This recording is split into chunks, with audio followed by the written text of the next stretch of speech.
باللہ من الشیطان الرجیم بسم اللہ الرحمن الرحیم نحمدہ ونصلی علی رسولہ الکریم. حضرت ابراہیم علیہ السلام ایک کوشچن کرتے ہیں اللہ تعالیٰ سے کہ کیا یہ اے اللہ تیرا یہ جو وعدہ ہے یہ میری اولاد کے لیے بھی ہے؟ تو اللہ تعالیٰ فرماتے ہیں کہ میرا وعدہ ظالموں کے لیے نہیں ہے. اب اگر ہم آج کی دنیا میں دیکھیں تو جو امامت کی آپ بات کر رہے ہیں، اگر ہم اس کو پولیٹیکل لیول پر امامت کی بات سمجھیں، اکنامک لیول پر امامت کی بات سمجھیں، تو وہ اس وقت کرسچنز کے ہاتھ میں ہے، دنیا پر ان کا غلبہ ہے، وہ امام ہیں اس وقت. تو کیا اللہ تعالیٰ نے فرمایا تھا میرا وعدہ ظالموں کے ساتھ نہیں ہے؟ کیا وہ اس آیت کے مطابق وہ ظالم نہیں ہے؟ دوسرا یہ ہے اسی کا پہلو کہ اگر اس امامت کا مطلب دینی رہنمائی کرنا ہے تو وہ دینی رہنمائی کے لحاظ سے تو مسلمانوں میں اتنی دینی حمیت ہی باقی نہیں ہے کہ وہ امام والا فریضہ انجام دیں. اس کو آج کے سینیریو میں اس آیت کو اگر ہم دیکھیں تو یہ کیا ہے؟ دیکھیں، ابراہیم علیہ السلام نے جو سوال کیا اللہ تعالیٰ سے، بڑا فطری سوال تھا کہ خدایا تو مجھ کو جب امام بنا رہا ہے، یعنی میرے خاندان میں نبوت اور رسالت کو جاری کر رہا ہے، تو کیا تیرا یہ وعدہ میری تمام اولاد ذریت کے لیے ہے؟ تو اللہ تعالیٰ نے واضح فرمایا کہ نہیں، ایسا نہیں ہے. جو لوگ تمہاری اولاد میں سے ظالم ہوں گے ان پر یہ وعدہ اپلائی نہیں ہوگا. اس کا مطلب یہ ہے کہ اللہ تعالیٰ نے ایک تو یہ فیصلہ کیا کہ ابراہیم علیہ السلام کی اولاد میں اللہ تعالیٰ نبی اور رسول پیدا کرے گا، اور بہت سے ایسے لوگ صلحاء پیدا ہوں گے کہ جو لوگوں کی رہنمائی کریں گے. لیکن انہی میں سے جو لوگ برے ہوں گے، جو لوگ راہ ہدایت سے ہٹے ہوئے ہوں گے، اللہ تعالیٰ ان کو اس وعدے میں شامل نہیں کرے گا. رہی یہ بات کہ آج عیسائی ہیں یا اور قومیں ہیں کہ جو عروج پا رہی ہیں، ان کا اصل میں اس وعدے سے کوئی تعلق ہی نہیں ہے، اس لیے کہ یہ تو بات ہی ابراہیم علیہ السلام کی اولاد سے ہو رہی ہے. آپ کہہ سکتے ہیں کہ بنی اسماعیل یا عرب کے لوگ، بنی اسحاق کو بھی تو کہہ سکتے ہیں نا ڈاکٹر صاحب؟ جی بالکل کہہ سکتے ہیں، لیکن آپ یہ دیکھیں نا کہ یہود ہیں کہ جو بنی اسرائیل بنی اسحاق میں سے ہیں، لیکن عیسائیوں کی تو ایک اکثریت ایسی ہے کہ جو بنی اسرائیل میں سے نہیں ہے. تو اللہ تعالیٰ نے اس مقام پر جو بات بیان کی ہے اس کا تعلق یا تو بنی اسرائیل سے ہے یا بنی اسماعیل سے، آپ کہیے یا یہودیوں سے ہے یا عربوں سے ہے. تو ان میں اگر نیکی ہوگی، اگر ہدایت کی طرف رغبت ہوگی، دین سے دلچسپی ہوگی، تو اللہ تعالیٰ ان کو اس دنیا میں بھی امامت اور سرفرازی نواز فرمائیں گے. لیکن اگر یہ خدا تعالیٰ کے دین سے روگردانی کریں گے تو یہ معلوم ہوتا ہے اللہ تعالیٰ کی اس بات سے کہ وہ اس دنیا میں بھی اور آخرت میں بھی خدا تعالیٰ کے ہاں بڑی سخت جواب دہی اور اس کی ناراضگی کا مقام ہے. کہ جیسے اللہ تعالیٰ قرآن مجید میں جہاں پر ظلم کا لفظ استعمال ہوا ہے بالعموم اس سے مراد شرک ہے. بالعموم میں کہہ رہا ہوں، ہو سکتا ہے کہیں کوئی اسپیسیفک ایسا بھی ہو. اللہ تعالیٰ نے فرمایا میرا وعدہ ظالموں کے ساتھ نہیں ہے، یعنی کہ جو اللہ کی ذات میں شریک کریں گے ان کے ساتھ اللہ تعالیٰ کا یہ وعدہ نہیں ہے. اگر ہم جن بھی قوموں کو دیکھیں جو اس وقت عروج پر ہیں، کیا ان میں یہ والی کوالٹی یعنی شرک کرنے والی جو چیز ہے یہ ان میں موجود نہیں ہے آج آپ کے خیال میں؟ نہیں، دیکھیں میں دوبارہ گزارش کرتا ہوں کہ یہ دو الگ الگ چیزیں ہیں. ایک ہے اولاد ابراہیم. اولاد ابراہیم اگر شرک کرے گی، گناہ کرے گی، خدا کے دین سے دور ہوگی تو اسے کسی صورت بھی اس دنیا میں کامیابی سرفرازی حاصل نہیں ہو سکتی. وہ لوگ کہ جو اولاد ابراہیم میں نہیں ہیں ان کے ساتھ تو یہ وعدہ ہوا ہی نہیں ہے. تو ان کے معاملے میں خدا تعالیٰ کا یہ قانون نہیں ہے کہ اگر وہ ظالم ہوں گے، اگر وہ گمراہ ہوں گے تو انہیں دنیا میں کامیابی نہیں ملے گی. تو یہ ہے ہی حضرت ابراہیم علیہ السلام کی اولاد سے متعلق معاملہ. ٹھیک. اچھا، حضرت ابراہیم علیہ السلام نے اس کے بعد جو قرآن ہم پڑھتے ہیں تو قرآن میں پے در پہ حضرت ابراہیم علیہ السلام کی بہت ساری دعائیں مذکور ہیں. ان میں سے ایک دعا یہ ہے کہ اللہ اس شہر کو امن کا گہوارہ بنا، رب اجعل ھذا البلد آمنا. یہ اللہ تعالیٰ یہ حضرت ابراہیم علیہ السلام نے جب دعا کی تو اللہ تعالیٰ نے جو ہے اللہ تعالیٰ نے ان کی تمام دعاؤں کو قبول کیا. اور اس میں ایک اور بھی دعا ہے کہ اس میں سے ایک ایسا رسول اٹھا کہ جو تیری آیات پڑھ کے سنائے. حضرت محمد صلی اللہ علیہ وسلم تشریف لائے تو اللہ تعالیٰ نے دعائیں ان کی قبول فرمائی.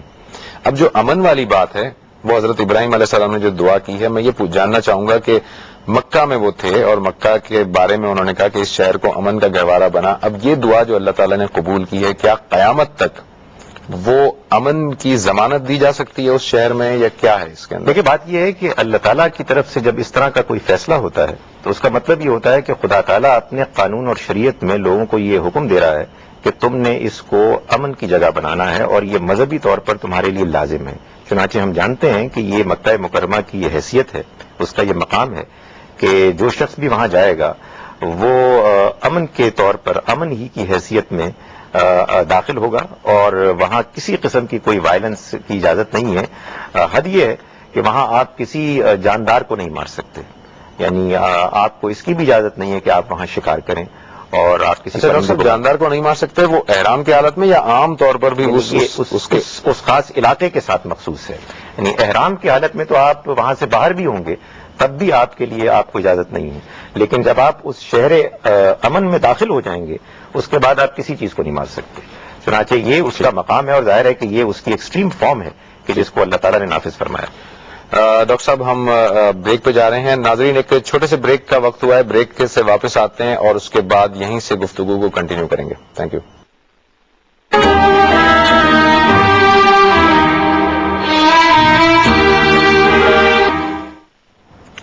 ویلکم بیک ناظرین. ایک کالر ہمارے ساتھ موجود ہیں. السلام علیکم جی. ہیلو جی السلام علیکم جی. وعلیکم السلام. کون میں فیصل بول رہا ہوں شرک پور شریف سے. میرا سوال تھا یہ کہ میرے دوست نے کچھ انویسٹمنٹ کی ہے میرے ذریعے کہیں بزنس میں یہ شیئرز کے, وہ یعنی نفع نقصان پہ پروفٹ جو ہے نا اس شرائط پہ, یعنی کسی مہینے کم آ جاتا ہے کسی مہینے زیادہ آ جاتا ہے, لیکن ہم اس کو یہ حساب تھا بتانے کے پابند نہیں ہے کہ کتنا آیا یا کتنا نقصان ہوا. لم سم سو سے دے دیتے ہیں, زیادہ آیا زیادہ دے دیا, کم آیا کم دے دیا.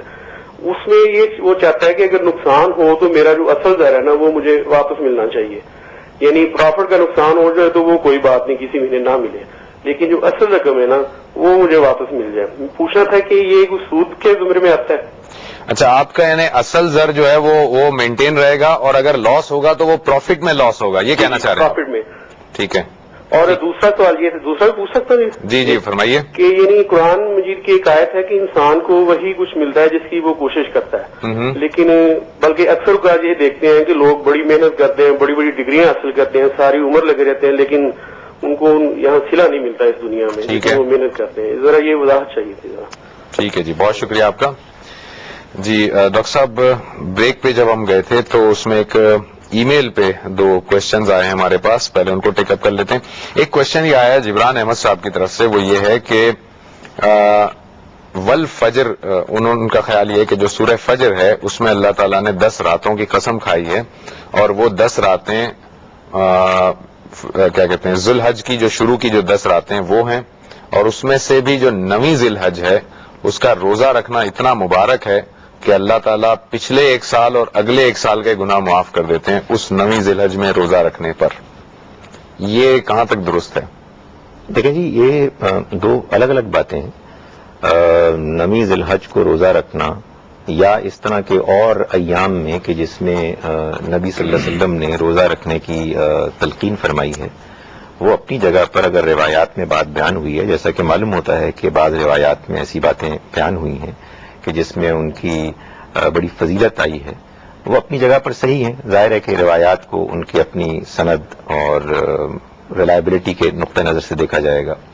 سورہ فجر میں جو بات بیان ہوئی ہے وہ بات بالکل مختلف ہے. ہمارے ہاں چونکہ قرآن مجید میں اللہ تعالیٰ نے جو قسمیں کھائی ہیں ان کے بارے میں لوگوں کا عام نظریہ یہ ہے کہ وہ لازماً کوئی بہت ہی مقدس چیز ہونی چاہیے, بڑی ہی قیمتی چیز ہونی چاہیے جس کی اللہ تعالیٰ قسم کھا رہے ہیں.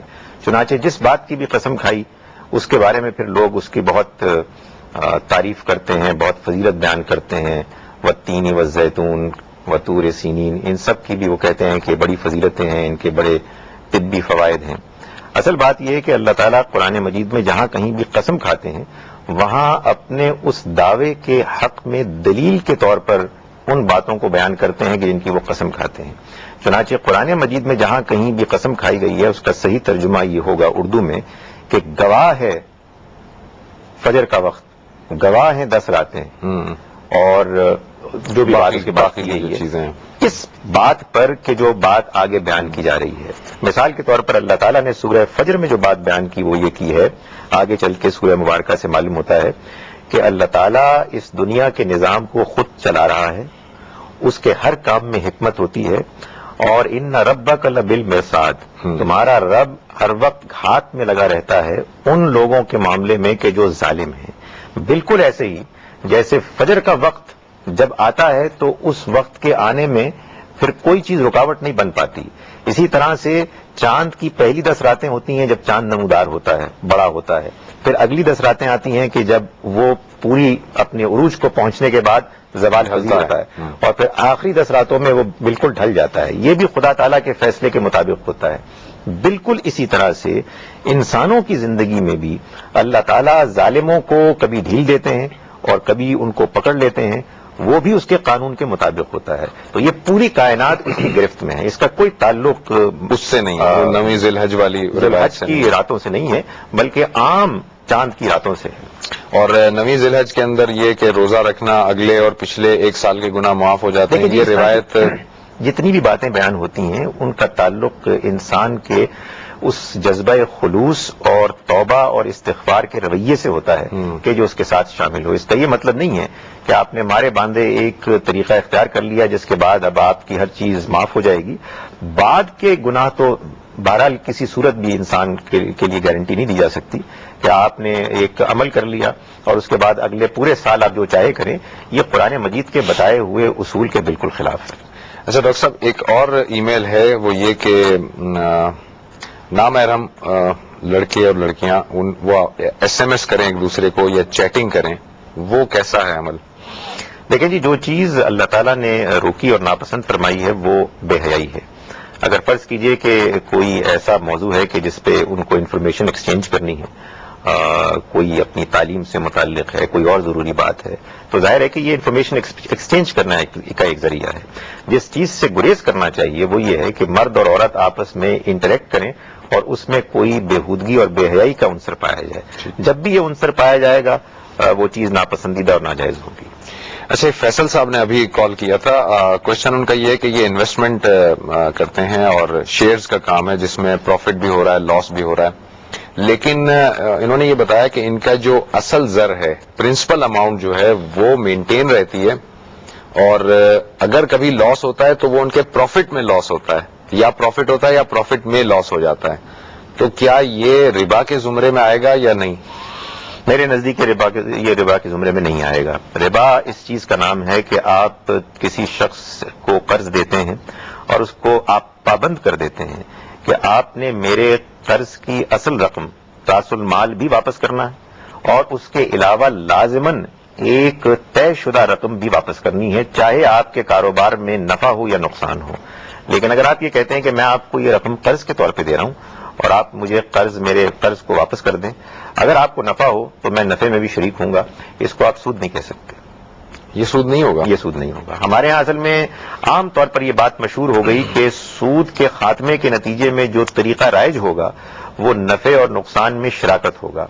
اس بات کو اتنی شہرت حاصل ہو گئی کہ لوگوں نے یہ گمان کرنا شروع کر دیا کہ اگر آپ نقصان میں شریک نہیں ہوں گے تو یہ بھی ناجائز ہے. اس کی کوئی دلیل ہم کو قرآن اور سنت سے نہیں ملتی. یہ یقیناً ایک بہتر طریقہ ہے کہ اگر کوئی انویسٹر جس کے ہاں انویسٹ کر رہا ہے اس کے نقصان میں بھی شریک ہو تو یہ ایک بہتر چیز ہے. لیکن یہ کہ اگر وہ نقصان میں شریک ہونے سے انکار کرتا ہے اور صرف نفع میں شریک ہوتا ہے اور اگر نفع نہیں ہوتا تو اسے کچھ نہیں ملتا اور نفع نہیں ہوتا تو اس کا مطالبہ بھی نہیں کرتا تو اس کو آپ سود نہیں کہہ سکتے. اچھا، یہ ایک قرآن مجید کی ایک آیت کی طرف انہوں نے اشارہ کیا، لیس للانسان الا ما سعی، انسان کے لیے وہی کچھ ہے جس کی وہ محنت کرتا ہے. لیکن پریکٹیکلی ہم دیکھتے ہیں کہ بہت سارے لوگ جو ہیں وہ تگ و دو کرتے ہیں. کوئی خاص ڈگری حاصل کرنے کے لیے کوئی شخص محنت کرتا ہے، وہ اس سے حاصل نہیں کر سکتا، یا کوئی کاروبار کے اندر بڑا جدوجہد کرتا ہے لیکن اسے نقصان ہو جاتا ہے. تو قرآن مجید میں تو ہے کہ جو جس فیلڈ میں جس میں تم محنت کرو گے وہ تمہیں اللہ تعالیٰ دے دے گا. ویسا یہ ان چند آیات میں سے ہے قرآن کی کہ جس کو بالعموم بہت غلط سمجھا گیا ہے اور یہ غلطی بہت عام ہو گئی ہے.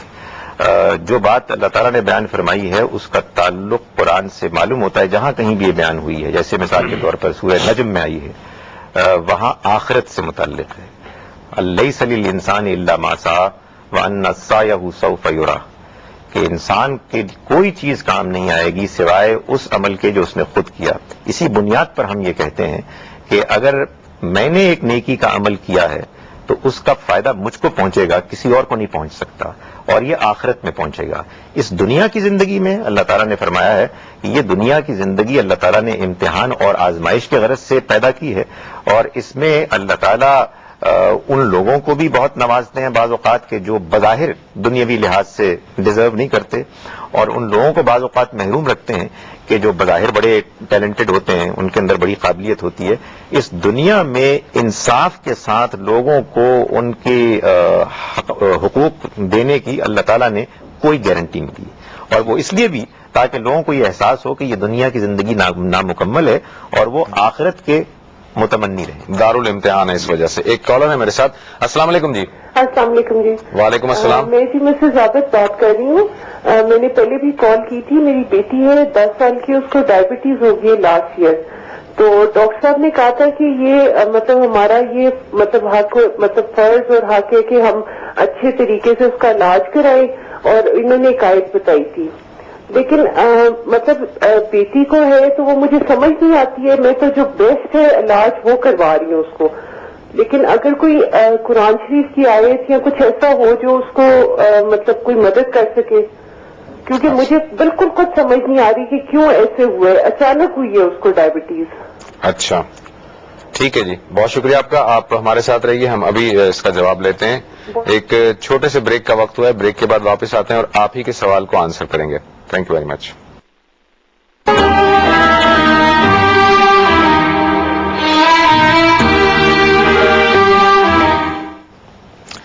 ویلکم بیک ناظرین۔ بریک پہ جانے سے پہلے مسز عابد کی کال تھی۔ ڈاکٹر صاحب یہ جو کال تھی ان کی، انہوں نے پہلے بھی کال کیا تھا، ان کی بچی بہت چھوٹی ہے اور ڈائبٹیز کی پیشنٹ ہے، تو علاج تو یہ اپنے طور پہ کروا رہی ہیں، لیکن ان کا یہ کہنا ہے کہ قرآن مجید میں یا نبی صلی اللہ علیہ وسلم کی سیرت سے کوئی ایسی آیت یا کوئی دعا ایسی ملتی ہے، کوئی وظیفہ ایسا ملتا ہے جس سے کہ اس کا علاج ممکن ہو سکے؟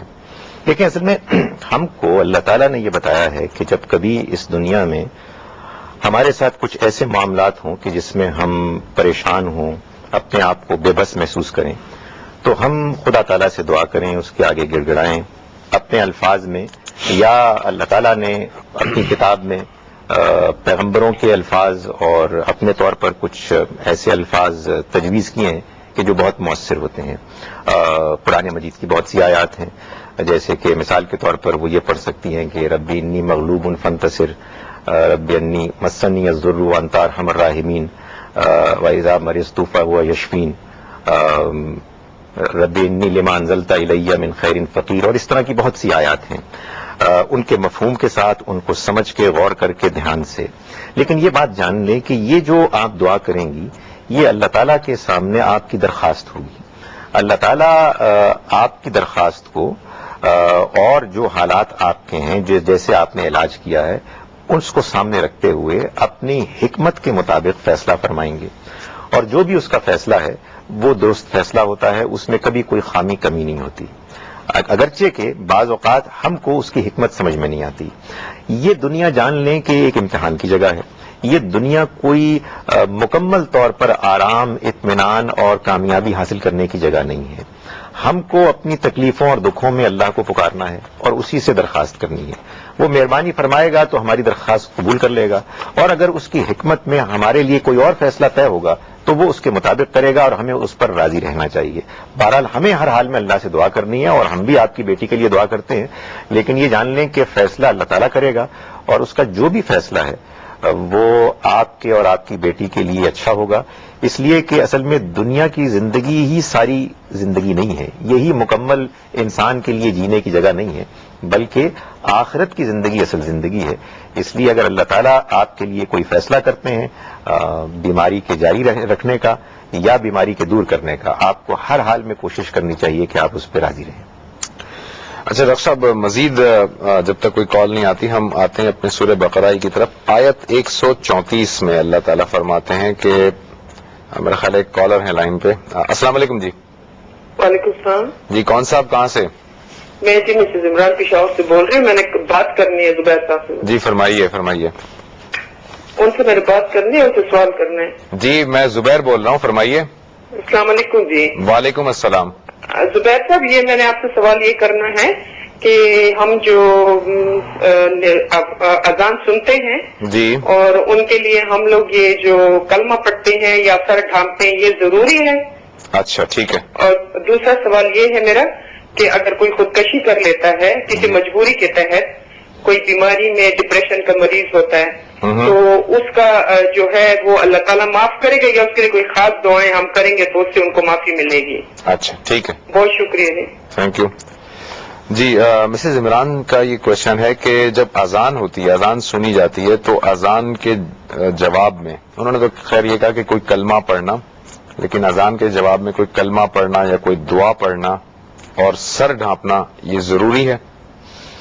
سوال تو ویسے انہوں نے آپ سے کیا تھا، لیکن وہ خواتین کے لیے سر کا ڈھانکنا ایک پسندیدہ چیز ہے، کوئی لازم نہیں ہے. ظاہر ہے کہ اگر کسی موقع پر اس طرح کے کوئی کلمات ان کے کان میں پڑتے ہیں اور وہ احتراماً اپنا سر ڈھانکتی ہیں تو یہ ایک اچھی چیز ہے. رہی یہ بات کہ اس موقع پر ہم کو کچھ کلمات پڑھنے ہیں، نبی صلی اللہ علیہ وسلم نے ایک دعا سکھائی ہے اور وہ دعا ظاہر ہے کہ اس موقع پر سب سے زیادہ مؤثر کلمہ ہے اور اسی کو یاد کر کے پڑھنا چاہیے، اللہم رب ہذہ الدعوۃ التامۃ اور اس کے آخر تک. تو اگر آپ کوئی اور چیز کوئی اور دعا کریں تو اس میں کوئی رکاوٹ نہیں ہے، اس لیے کہ ظاہر ہے کہ وہ وقت ایک دعا کی مقبولیت کا وقت ہوتا ہے. آپ دل سے جو بھی دعا کریں گی انشاءاللہ اللہ تعالیٰ قبول فرمائیں گے. اور یہ دعا جو ہے وہ آپ کو بتاتے چلیں کہ عموماً یہ ٹی وی پہ جب بھی اذان آتی ہے مختلف چینلز پہ تو اس کے فوراً بعد دعا جو ہے وہ لکھی ہوئی بھی آتی ہے اور ادا بھی کی جاتی ہے الفاظ کے ساتھ، تو اسے یاد بھی کیا جا سکتا ہے. ڈاکٹر صاحب اس کے ساتھ ساتھ میں یہ چاہوں گا کہ یہ بھی ذرا واضح کر دیں کہ اذان کے جب مؤذن اذان کے جملے ادا کر رہا ہوتا ہے تو اس کے ساتھ جملوں کو دہرانا بھی روایات میں ملتا ہے. بالکل ہی معلوم ہوتا ہے کہ نبی صلی اللہ علیہ وسلم نے خود بھی ایسا کیا اور آپ نے اپنے ساتھیوں کو بھی اس کی تلقین کی کہ اذان کا جواب دیا جائے. چنانچہ جو الفاظ ہیں اذان کے جیسے مؤذن بولتے ہیں ان کو سننے والے اس کو دہرائیں. حی علی الصلاۃ حی علی الفلاح کے موقع پر بتایا گیا ہے کہ آپ لا حول ولا قوت الا باللہ یہ پڑھتے تھے، لیکن یہ ہے کہ بالعموم یہ فرمایا کہ جو الفاظ ہیں ان کو دہرا دیا جائے. اچھا دوسرا ان کا کوشچن یہ ہے کہ کوئی شخص جو ہے وہ خودکشی کرتا ہے کسی پریشانی اور کسی ڈپریشن کی وجہ سے، تو کیا وہ اللہ تعالیٰ اس کو معاف کر دیں گے یا اس کے لیے کوئی ہمیں مغفرت کی دعا کرنی چاہیے، کیا کریں؟ دیکھیں جی یہ دو الگ الگ باتیں انہوں نے پوچھی ہیں. ایک بات تو یہ ہے کہ خودکشی کرنا ایک جرم ہے، کسی انسان کی جان لینا قتل کرنا یہ جرم ہے. خودکشی خود اپنے آپ کو مارنا ہے، چنانچہ یہ بھی جرم ہے. جرائم کے بارے میں یہ جان لیں کہ اللہ تعالیٰ کے ہاں اس کی معافی اس صورت میں ہوگی کہ اگر جرم کرنے والے کے پاس جرم کرنے کے لیے کوئی عذر کوئی ایکسکیوز ہوگا، ایسا ایکسکیوز ایسا عذر کہ جو خدا تعالیٰ کے ہاں قابل قبول ہوگا. کوئی مجبوری یا جیسے کہ انہوں نے فرمایا کہ کوئی پریشانی ہے اور اللہ تعالیٰ کی اپنی حکمت میں اس کے اپنے عدل اور انصاف کے تقاضوں کے مطابق وہ ایسا معاملہ تھا، ایسا ایکسکیوز تھا کہ جو قابل قبول ہے، تو وہ پھر اپنی عنایت فرمائے گا. آپ جو دعا کرتے ہیں کسی کے حق میں وہ آپ کی طرف سے اس کے لیے ہمدردی محبت کا اظہار ہے اور اللہ تعالیٰ کے حضور میں آپ کی ریکویسٹ ہے وہ خدا تعالیٰ قبول کریں گے اسی صورت میں کہ جب اس کے قبول کرنے کی گنجائش اس شخص کے حق میں موجود ہوگی. ٹھیک ہے. اچھا ڈاکٹر صاحب ایک میرا ساتھ ایک اور کالر ہیں. السلام علیکم. جی وعلیکم السلام. زبیر بھائی جی حسین احمد کر رہا ہوں. حسین گلشن مہمار سے. جی جی آپ سے میں نے وہ سوال کا جواب لیا تھا، شکریہ، لیکن کل منگل کو ہم انتظار کرتے رہ گئے، یہ پروگرام اچانک میرے سامنے آ گیا. اچھا کون سا سوال؟ اب سوال میں کروں گا. یہ جو ہے نا کہ ہم نیت کرتے ہیں سبحانک اللہم و بحمدک و تبارک اسمک و تعالی جدک ولا الہ غیرک. جی اچھا یہاں تک تو ہم پڑھتے ہیں، جبکہ اعوذ جو ہے وہ قرآن کا جز ہے اور بسم اللہ بھی قرآن کا جز ہے. لیکن امام صاحبان جو ہے وہ بسم اللہ خاموشی سے پڑھتے ہیں اور اس کے بعد الحمد یا سورت پڑھتے ہیں. اس میں کوئی حکمت ہے؟ اچھا ٹھیک ہے، یہ سوال ہے. ٹھیک بہت شکریہ. کیا اب بدھ کو ہوا کرے گا؟ جی یہ وینسڈے کو شام 7 سے 8 میں ہوا کرے گا. اچھا شکریہ. میں تو اچانک لگ گیا، میں تو کل منگل کو دیکھتا رہا ہی تھے. اچھا بہت شکریہ آپ کا. چلیں بہت شکریہ جی. ڈاکٹر صاحب یہ کوشچن جو ہے ثنا کا انہوں نے بتایا. جب ہم نماز شروع کرتے ہیں ابتدا کرتے ہیں تو ثنا پہلے ادا کرتے ہیں، ثنا پڑھتے ہیں. اور ثنا اصل میں ان کے سوال کا جو میں سمجھا ہوں مفہوم وہ یہ ہے کہ ثنا تو ہم جو ہے وہ دبے الفاظ میں پڑھتے ہیں، خاموشی سے پڑھتے ہیں، اور اس کے بعد جو اعوذ باللہ اور بسم اللہ ہے جو کہ قرآن مجید کے الفاظ ہیں ان کو بھی ہم خاموشی سے ادا کرتے ہیں، اور پھر سورہ فاتحہ سے شروع کرتے ہیں بلند آواز سے. اس میں کیا حکمت ہے؟ دیکھیے جی، نبی صلی اللہ علیہ وسلم نے ہم کو جو نماز سکھائی ہے وہ نماز اس امت میں تواتر کے ساتھ چلی آ رہی ہے.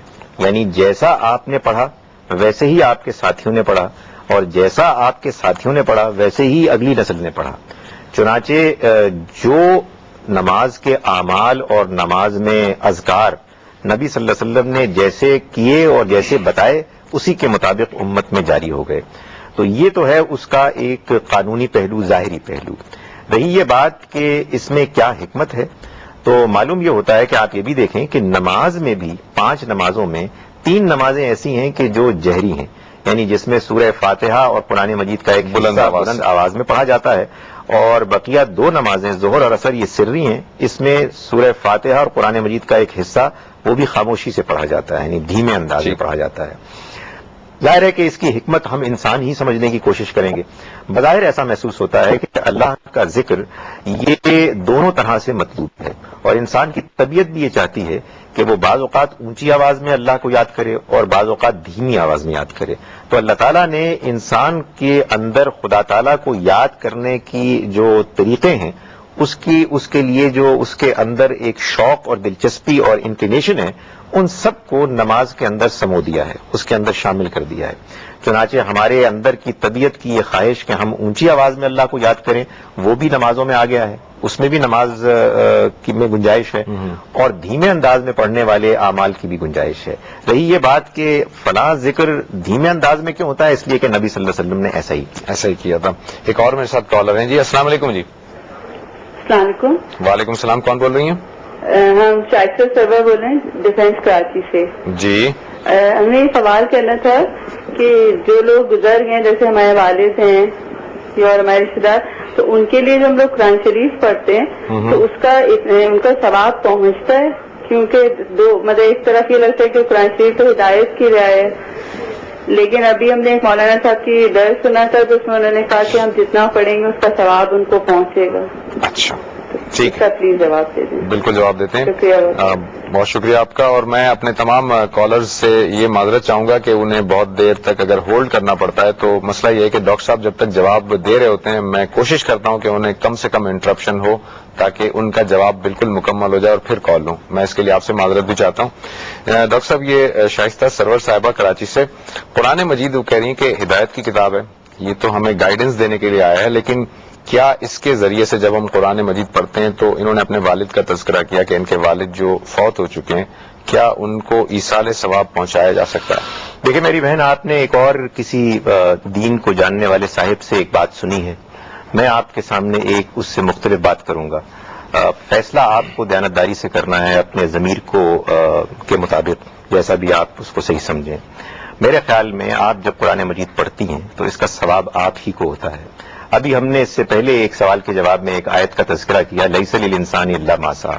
قرآن مجید یہ کہتا ہے کہ انسان کے کوئی چیز کام نہیں آئے گی سوائے اس کے کہ جو اس نے خود عمل کیا. آپ کے والد صاحب نے اگر آپ کو قرآن مجید پڑھایا تھا اور آپ اس کے بعد قرآن مجید پڑھتی ہیں تو آپ کا قرآن مجید پڑھنا ہی ان کے لیے باعث ثواب ہوگا، اس لیے کہ اس میں ان کا عمل بھی شامل ہے. لیکن اگر آپ خود قرآن پڑھ رہی ہیں، آپ کے والد صاحب اس دنیا سے رخصت ہو گئے ہیں، ان کا امتحان ختم ہو گیا ہے، تو آپ کے قرآن پڑھنے سے ان کو کوئی فائدہ نہیں ہوگا، آپ ہی کو فائدہ ہوگا. آپ کو اپنی ہدایت کے لیے قرآن پڑھنا چاہیے. قرآن آیا ہی اس لیے ہے کہ اس دنیا میں ہماری رہنمائی اور ہدایت کرے. جو لوگ فوت ہو چکے ہیں ان کو ثواب پہنچانے کے لیے قرآن نہیں آیا. ٹھیک. ایک اور میرے ساتھ کالر ہیں. جی السلام علیکم. السلام علیکم. وعلیکم السلام. کون میں ڈاکٹر منصور بات کر رہا ہوں کراچی سے. جی منصور صاحب.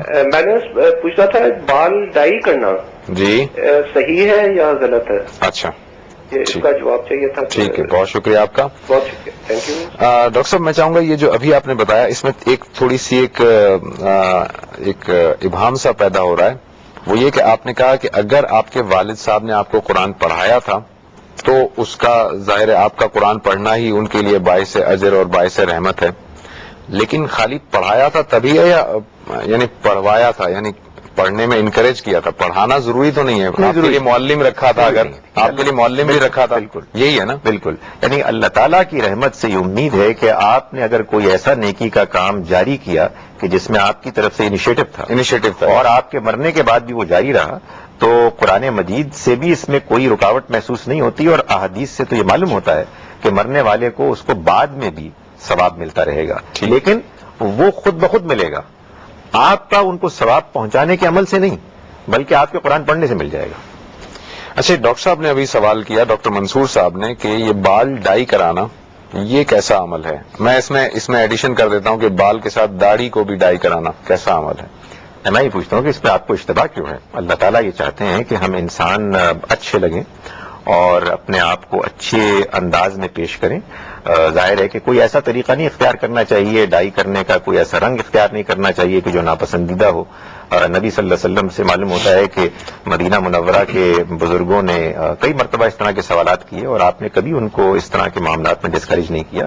زیادہ سے زیادہ یہ ہے کہ کچھ چیزیں ہیں کہ جو زیادہ پسندیدہ ہیں ان کی طرف اشارہ کر دیا, لیکن یہ ایسی چیزیں ہیں کہ جس میں اگر انسان اچھا لگنا چاہتا ہے اور وہ اپنے حدود دائرے کے اندر رہتے ہوئے فطرت کو بگاڑے بغیر اپنے آپ کو زیادہ بہتر پریزنٹ کرتا ہے تو اس میں کوئی حرج نہیں ہے. کوئی حرج نہیں ہے.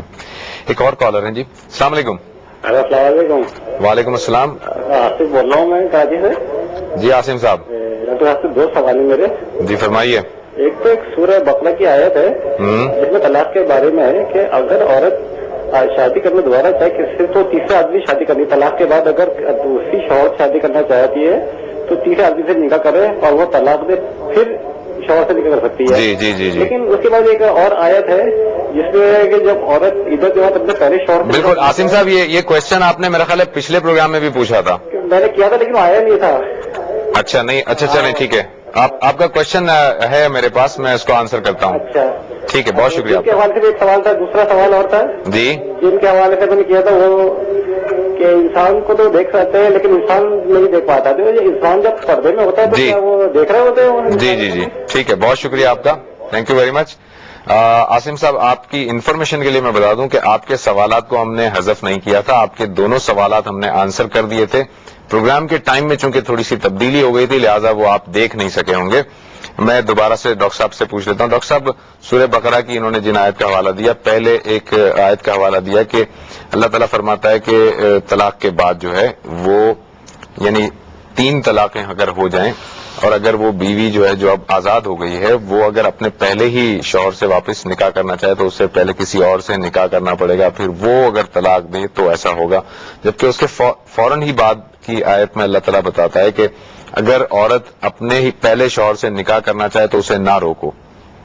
تو یہ دونوں اس کو کیسے ہم تطبیق کریں گے؟ پہلی بات کا تو جواب آپ نے دے دیا کہ اگر کسی شوہر نے اپنی بیوی کو 2 مرتبہ طلاق دی, یعنی طلاق دی اور پھر رجوع کیا اور پھر طلاق دی اور پھر رجوع کیا اور پھر طلاق دی, تو آپ تیسری مرتبہ وہ رجوع نہیں کر سکتا اور اس کو عدت کے بعد اسے رخصت کرنا ہوگا اور اس کے بعد اس سے دوبارہ نکاح نہیں ہو سکتا جب تک کہ وہ کسی اور سے جائز نکاح نہ کرے, سنجیدہ نکاح نہ کرے اور پھر وہ دوسرا شوہر اس کو طلاق دے.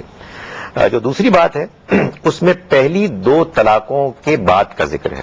پہلی مرتبہ آپ نے طلاق دی اور رجوع نہیں کیا بلکہ عدت کے بعد رخصت کر دیا, یا دوسری مرتبہ طلاق دی اور رجوع نہیں کیا اور عدت کے بعد رخصت کر دیا, تو اس رخصت کرنے کے بعد پہلی یا دوسری طلاق کے معاملے میں یہ شوہر بھی اس بیوی سے دوبارہ نکاح کر کے اس کو واپس لا سکتا ہے یا وہ خاتون کسی اور شوہر سے بھی نکاح کر سکتی ہیں. اس آئے مبارکہ میں یہ جو کہا گیا ہے کہ تم ان کو نہ روکو کہ وہ اپنے شوہروں سے نکاح کر لیں, اس میں دونوں ہی مفاہیم ہیں, اپنے پہلے شوہر سے بھی اور آئندہ والے شوہر سے بھی. یعنی ایک طلاق یافتہ خاتون کو لوگوں کو نہیں روکنا چاہیے کہ وہ اپنی مرضی سے معروف طریقے پر ڈیسنسی کے اندر رہتے ہوئے کوئی نکاح کا فیصلہ کریں. جیسے عام طور پر ڈسکریج کیا جاتا ہے اس طرح سے کہا گیا کہ اس طرح نہیں کرنا چاہیے. اچھا, دوسرا ان کا کوشچن جنات کے بارے میں ہے کہ وہ جو ہے وہ ہمیں دیکھتے ہیں اور ہم انہیں نہیں دیکھ سکتے, تو کوئی ایسے حالات ہوتے ہیں جب ہم جو ہے وہ نامناسب حالات ہوتے ہیں, اس وقت بھی کیا وہ ہمیں دیکھ رہے ہوتے ہیں؟ امید ہے کہ اللہ تعالیٰ نے اس سے ہم کو محفوظ رکھا ہوا ہے, اور نبی صلی اللہ علیہ وسلم نے ہم کو دعا بھی سکھائی ہے کہ جب ہم بیت الخلاء میں داخل ہوں تو ہم پڑھیں اللہم انی اعوذ بک من الخبث والخبائث. اور معلوم یہی ہوتا ہے کہ اللہ تعالیٰ کو حیا اتنی پسند ہے کہ وہ اس طرح کے معاملے میں ہم کو محفوظ رکھتے ہیں. ڈاکٹر صاحب مزید کوئی کال ابھی نہیں آئی ہے ہمارے پاس. ہم سورہ بقرہ کی آیت 134 کی طرف چلتے ہیں. 134 میں اللہ تعالیٰ فرماتا ہے تلک امۃ قد خلت لہا ما کسبت وعلیہا ما اکتسبت ولا تسألون عما کانوا یعملون، کہ وہ جو گزر گئے لوگ وہ گزر گئے، ان کا عمل ان کے ساتھ ہے اور آپ کا عمل تمہارا عمل تمہارے ساتھ ہے، اور تم سے یہ نہیں پوچھا جائے گا کہ انہوں نے کیا کیا. یہ بڑی امپورٹنٹ آیت ہے. میں چاہتا ہوں اس پہ تھوڑا سا تبصرہ کیجئے کہ آج کل ہمارا عام روٹین یہ ہے کہ ہم تاریخ کے اندر اور بہت سارے معاملات میں الجھا لیتے ہیں اپنے آپ کو کہ وہ ٹھیک تھا یا وہ غلط تھا، حالانکہ قرآن مجید نے صاف لکھ دیا ہے کہ آپ سے نہیں پوچھا جائے گا کہ انہوں نے کیا کیا. یعنی اور زبیر صاحب جو اس آیت مبارکہ کی اہمیت ہے وہ یہ ہے کہ بین ہی وہ یہی آیت دو مرتبہ ایک کے بعد دوسرے آگے پیچھے آئی ہے، اور ایسے آئی ہے کہ معلوم ہوتا ہے کہ اللہ تعالیٰ بنی اسرائیل کو ایک بہت اہم نقطہ اصول ہے کہ جو سمجھا رہا ہے کہ تم اپنے آباء و اجداد پر فخر کرتے ہو، تم مقابلے بازی کرتے ہو کہ ہمارے بزرگ زیادہ بڑے تھے یا تمہارے زیادہ بڑے تھے. یہ بالکل ایک نامناسب اور بیکار اور وقت کے ضائع کرنے کا عمل ہے. تم اس دنیا میں امتحان کے لیے آئے ہو اور اپنے امتحان پر کنسنٹریٹ کرو. تاریخ کے معاملات میں الجھنے کے نتیجے میں ہوتا یہ ہے کہ انسان اپنے آباء و اجداد کے فخر غرور میں مبتلا ہو جاتا ہے، کچھ لوگوں کو برا بھلا کہتا ہے اور کچھ لوگوں کی مبالغہ آمیز تعریف میں مبتلا ہو جاتا ہے. اللہ تعالیٰ نے مسلمانوں کے ساتھ سے یہ چاہا ہے کہ وہ اس دنیا کی زندگی کے امتحان کو سنجیدگی سے لیں اور آج حال پر کنسنٹریٹ کریں. وہ لوگ کہ جو دنیا سے رخصت ہو گئے ان کے لیے دعا گو ہیں، لیکن اللہ تعالیٰ ہم سے ان کے بارے میں ہرگز نہیں پوچھے گا، اور ان کی وجہ سے اس دنیا میں رہ کر جھگڑنا اور ایک دوسرے سے ایسے سیریس قسم کے اختلافات میں مبتلا ہو جانا یہ بالکل اللہ تعالیٰ کے بتائے ہوئے طریقے کے خلاف ہے. ایک کالر ہیں جی میرے ساتھ. السلام علیکم. جی وعلیکم السلام. جی کون بول رہی ہیں؟ جی میں مسز مشتاق بول رہی ہوں یہاں سے ڈیفینس کراچی سے. میرا سوال یہ تھا کہ ہمارے کچھ عزیز ہیں وہ لاسٹ ایئر حج پہ گئے تھے، تو ان کا یہ کہنا ہے کہ صرف مردوں کے لیے یہ حکم نہیں ہے، عورتوں کے لیے بھی ہے بال منڈوانے کا، جبکہ صرف مرد ہمیشہ سے منڈواتے آئے اور عورتیں صرف ایک لٹ کٹوا لیتی ہیں. تو ان کے ساتھ 3 فیملیز گئی تھیں تو انہوں نے ان کے تینوں کے بال منڈوا دیے تھے. انہوں نے کہا کہ قرآن میں مرد اور عورت کا الگ ڈسکرائب نہیں کیا ہے. اچھا. جو پڑھ رہا ہے اس کے لیے یہ حکم ہے. ٹھیک. پلیز آپ اس کے بارے میں آپ بتائیں گے. ٹھیک ہے جی میں بتاتا ہوں. جی ڈاکٹر صاحب میں سوال ریپیٹ نہیں کر رہا، یہ عورتوں کے بارے میں بھی ہے ایسا؟ دیکھیں بات یہ ہے کہ قرآن مجید میں جو بال کٹوانے کا ذکر ہے اس میں دو الفاظ استعمال ہوئے ہیں، ایک سر منڈوانا اور ایک بال کم کروانا، کتروانا. تو ظاہر ہے کہ اس کا اطلاق اس شخص کے حالات کے مطابق ہوگا کہ جس کو اللہ تعالیٰ نے یہ حکم دیا ہے، اور نبی صلی اللہ علیہ وسلم نے جو طریقہ بتایا ہے اور جو ہمارے یہاں چلا آ رہا ہے اس میں مرد تو آئیڈیلی بہتر یہ ہے کہ سر منڈواتے ہیں اور بال بھی کٹوا سکتے ہیں، کتروا سکتے ہیں، لیکن خواتین ذرا سا ہلکا سا اپنے بال کو کٹواتی ہیں. ان کا سر منڈوانا کسی صورت بھی درست نہیں ہے، اس لیے کہ ظاہر ہے کہ یہ ان کی اپنی فطرت کے خلاف ہے، اور نہ ہی نبی صلی اللہ علیہ وسلم کے دور میں ایسا ہوا میں بھی ایسا نہیں ہوا. اور قرآن میں دونوں الفاظ استعمال ہوئے ہیں، منڈوانے کے بھی اور کتروانے کے بھی، تو یہ دونوں الفاظ ان کی ہم تطبیق کر سکتے ہیں. ایک اور میرے ساتھ کالر ہیں. السلام علیکم. السلام علیکم زبیر صاحب. وعلیکم السلام. زبیر صاحب عتیق بول رہا ہوں لاہور سے. جی عتیق صاحب. کوشچن یہ کرنا تھا کہ بینک لیزنگ پہ جو گاڑیاں ہم لوگ لے رہے ہیں کیا یہ لینا جائز ہے؟ دوسرا ایگریکلچرسٹ ہوں تو یہ ٹریکٹرز وغیرہ ایگریکلچرل بینکس دیتے ہیں وتھ سرٹن ٹرمز جو کہ پہلے وہ پری ڈیٹرمن کر لیتے ہیں، تو اس طرح سے ٹریکٹر وغیرہ یا امپلیمنٹس لینا اور بعد میں وہ ایک چیز دیتے تو آبویسلی مہنگی ہے، کیا یہ جائز ہے یا ناجائز ہے؟ سود کے زمرے میں آئے گا یا نہیں آئے گا؟ ٹھیک ہے جی. ڈاکٹر صاحب یہ جو بینک لیزنگ جو کرتے ہیں اس میں ٹریکٹر کا انہوں نے کہا، ایگریکلچر کے بارے میں یا گاڑیوں کا انہوں نے کہا کہ یہ کس طرح ہے؟ یہ terms and condition bank determine کر لیتا ہے اور اس کے بعد آپ کو دیتا ہے، ٹریکٹر دے یا وہیکل آپ عام گاڑیاں لیتے ہیں. دیکھیں بیسیکلی لیزنگ جو ہے وہ جائز ہے، اس میں ایک ایسٹ انوالو ہوتا ہے. ظاہر ہے کہ یہ تو ہر بینک کی جو ٹرمز اینڈ کنڈیشنز ہیں ان کو دیکھ کے ہی تفصیلاً بتایا جا سکتا ہے کہ یہ کس حد تک مناسب ہیں یا مناسب نہیں ہیں. لیکن جو اصولی فرق ہے سود میں اور لیزنگ میں وہ یہ ہے کہ سود میں آپ کوئی روپیہ یا کوئی ایسی شے دیتے ہیں کہ جو اپنی نیچر میں ایسی ہے کہ جب آپ اس کو استعمال کرتے ہیں تو وہ ختم ہو جاتی ہے، وہ تلف ہو جاتی ہے، ضائع ہو جاتی ہے. جبکہ لیزنگ کا معاملہ ان ایسٹس کے ساتھ ہے کہ جن ایسٹس کو جب آپ استعمال کرتے ہیں تو وہ موجود رہتے ہیں، انٹیکٹ رہتے ہیں. تو چاہے ٹریکٹر ہو، چاہے ایگریکلچرل امپلیمنٹس ہوں، چاہے گاڑی ہو، جب آپ اس کو لیز پہ لیتے ہیں تو آپ اصل میں گاڑی کی موجودگی میں اس کا کرایہ دے رہے ہوتے ہیں، اور ساتھ ہی ساتھ آپ اس کے کچھ پرنسپل اماؤنٹ کو بھی واپس کرتے ہیں. اگر اس سارے ایگریمنٹ میں یہ چیز بھی شامل ہو جائے کہ وہ شخص کے جو لیز پہ گاڑی یا ٹریکٹر لے رہا ہے وہ دوران لیز اس کو واپس بھی کر سکتا ہے، تو پھر تو یہ بالکل ہی ٹھیک ہو جاتا ہے. لیکن اگر ایسی شرط نہیں بھی ہے تو ظاہر ہے کہ یہ قباحت ہے. لیکن یہ کہ معاہدے کو تفصیل سے دیکھ کے بتایا جا سکتا ہے کہ وہ درست ہے یا نہیں ہے. لیکن بہرحال لیزنگ سود سے فرق چیز ہے. لیزنگ جو ہے اپنی ذات میں تو کوئی مسئلہ نہیں ہے، لیکن اس کے معاہدے کو دیکھ کر پھر اندازہ کیا جا سکتا ہے کہ وہ صحیح ہے یا نہیں ہے. بہت بہت شکریہ ڈاکٹر صاحب، تھینک یو ویری مچ. ناظرین، ہمارے پروگرام کا وقت چونکہ تبدیل ہوا ہے، میں پھر اناؤنسمنٹ کرتا چلوں. اب یہ پروگرام سفر ہدایت آپ ہر وینسڈے کو شام 7 بجے سے 8 بجے تک لائیو دیکھا کریں گے، جبکہ اس کی ریپیٹ ٹیلی کاسٹ آپ دیکھ سکیں گے ٹیوزڈے کو شام 4 بجے. ٹیوزڈے شام 4 بجے آپ اس پروگرام کی ریپیٹ ٹیلی کاسٹ دیکھ سکیں گے. اپنے میزبان زبیر احمد کو، ڈاکٹر خالد ظہیر کو اور پوری ٹیم کو اجازت دیجیے. اللہ حافظ.